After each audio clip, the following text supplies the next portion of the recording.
Well, what to say about Sir Sigmund? Siggy, I suppose the first thing is gratitude. It's been lovely to remember him and to think back to the time when I was the founding director of the Cambridge Interfaith programme in Cambridge University.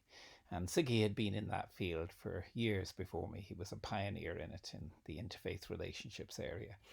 And just to have someone who had such a network of connections was so encouraging, and he really went out of his way to be encouraging, and also really understood the value of institutions, that you needed to build up organizations, institutions, in order really to have an impact. And so the gratitude during those years of Siggy always being there to be at the end of a telephone or to make contacts or whatever was wonderful. I also really appreciated his approach to interfaith engagement, that he knew that you need to really value the particularity of faiths. He was very definitely Jewish, and I was very definitely Christian, and others were definitely their own religions too.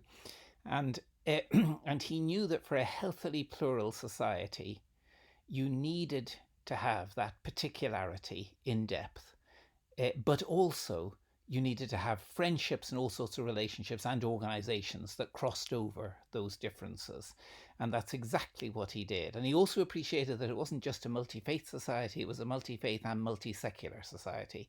And so he related widely in the secular world as well, hence all those honors.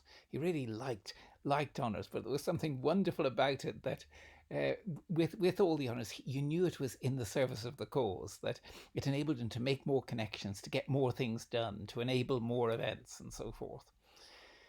Um, so they're the main things, I think. But just one final thing is about the Three Faiths Forum, as it was then in Israel, that where it was led by Miriam Feldman Kay, and I think this has been a somewhat neglected part of Siggy's legacy, because what happened in Israel, I thought, was very important, and it still is. It's going on with what Miriam's doing now, especially in the area of scriptural reasoning. I was privileged to be one of the co-founders of scriptural reasoning way back 25 years ago.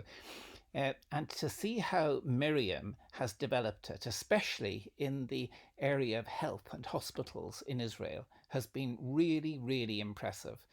And that is just one example of the way in which Siggy's legacy lives on, and it's wonderful to be able to contribute to this memorial time.